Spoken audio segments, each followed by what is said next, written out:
Ooh, there's some finesse to that.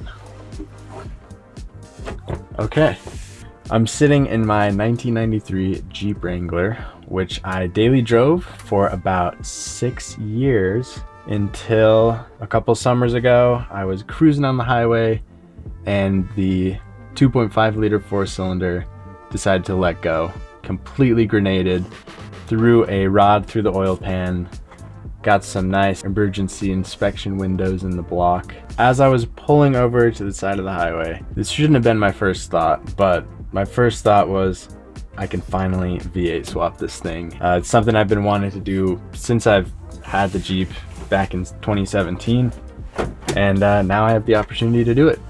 So basically, we have a 4-cylinder, pretty much bone stock Jeep Wrangler.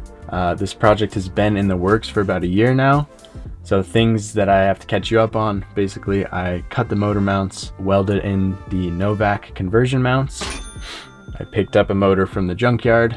All right, here is my LM7 motor. Pulled it myself out of a Tahoe, took like a day and a half.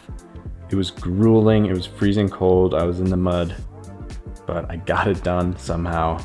Stuffed it in the back of my Honda Pilot, and yeah, I tore the thing down, cleaned it up.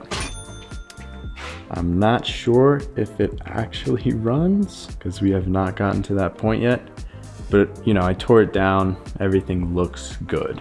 So there's a couple things I need to button up on it. 2 exhaust studs I'm gonna need to weld and extract. I'm gonna need to pull the oil pan and redo the oil pump O-ring.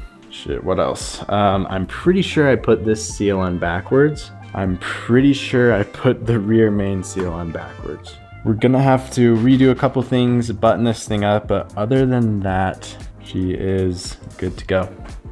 Oh yeah, I also put the heads on backwards, but I read that it should be okay. I just relocated the water pressure sensor here. So yeah, should be fine. Here it is. Iron block truck motor, nothing fancy. And then like I said in the shorts, the ultimate plan is to throw a simple little turbo kit on it. Probably eBay GT45 single turbo. I picked up an AX15 transmission. I was originally gonna go with the 4L60 from the Tahoe, but something in me deep down knew I wanted to be grabbing gears in this thing. On Marketplace came up a good deal for this AX15. I think it was like 400 bucks. And it's gonna be way more fun with the stick shift. Right now I have my bell housing adapter, I have my clutch kit, the motor mounts, and I have a new rear axle too. Ooh. New clutch. So this is an OEM style for a 6.0 Silverado. Everything is heavy. New flywheel. OEM style.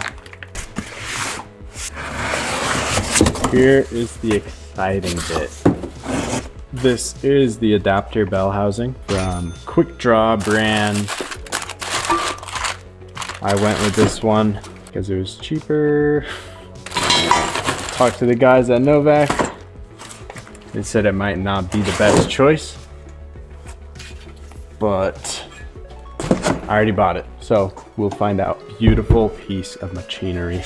AX15 to LS bell housing. Dope. That should be everything to throw this thing together. It's being used as a ski rack now,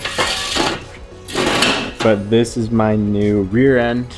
It is the Ford 8.8 410 gear ratio with a limited slip. So pretty good deal. So that's a future video as well.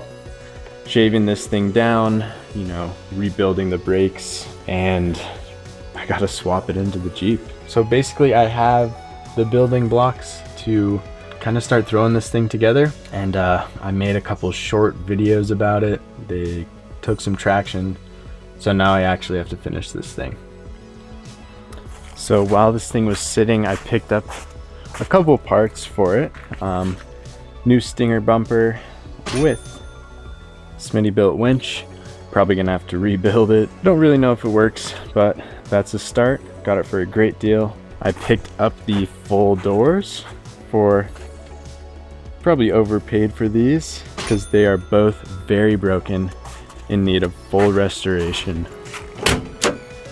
You can see the classic crack here. This one's in decent shape.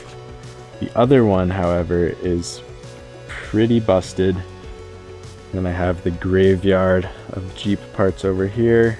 So this is like an old school car light bar. We'll figure out if that fits on the Jeep, make that work somehow. Then we got my factory half doors over here, which I'll probably end up running while I'm rebuilding those full doors. If you know, you know. I actually picked up a hardtop for this thing. So it was $50. $50 for a hardtop. If you know Jeeps, you know they go for like $900, like used hardtops on Marketplace. The one I found had fallen off a Jeep on the highway, so it is pretty rightly damaged. I'm gonna try my hand at restoring that hardtop. Got the hardtop, hard doors for winter mode. Also have a bikini top for summer cruising. And we have this thing in the garage, which is not my project, but it is getting another V8. It's getting this V8, which I don't know if you can see. The 1UZ. So yeah, this thing came out of a LS400. And it'll be going in the 245 wagon. If you want to see videos on that, you're gonna have to bug my buddy. It's actually his garage. He's let me use his space for all this stuff, so shout out Grant. So for today's project, we're gonna be tearing back into the NP231. We're changing the input gear on this thing, and the thing should bolt right to the new transmission. Okay.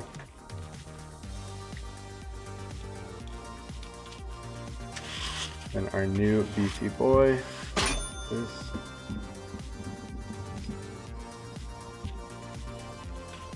Another ring.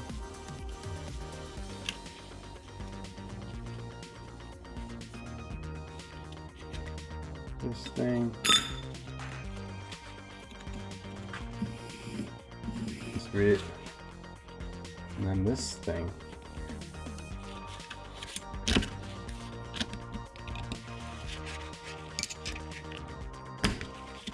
Sweet. There it is.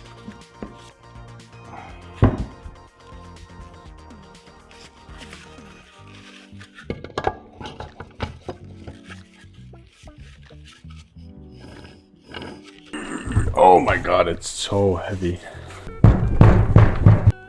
We have the AX15 transmission here. Successfully mated to the 231J that came in my 4-banger Jeep. So yeah, I just threw the transfer case back together. Oh, Jesus, this thing's so heavy. Just threw the transfer case back together. Yeah, just mocking it up with the transmission here. Sweet. So we have the new transmission successfully adapted to the transfer case. We have everything needed to get the new motor adapted to the transmission. And after that, we can drop the whole complete motor train assembly into the Red Rocky here. After that, some things to look forward to. I have to do electrical, so wiring, plumbing, coolant, power steering, and fuel lines. Then we're pretty much ready to get a first start in. After I know the motor is running, I'm gonna drop the rear axle, throw the forward 8.8, and this thing will be pretty much ready to rip. Hopefully we'll be able to get all that stuff buttoned up in the next couple of weeks here. And that will conclude phase 1 of the build. Be making sure everything is working properly with the NA setup, with the LS. And then once everything is dialed, it's simple as throwing a turbo kit on and sending this thing to the moon. All right, guys, if you made it this far, you know what to do.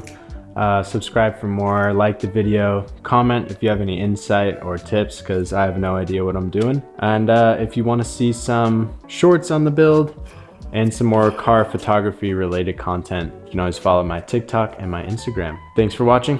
Have a good one. Peace.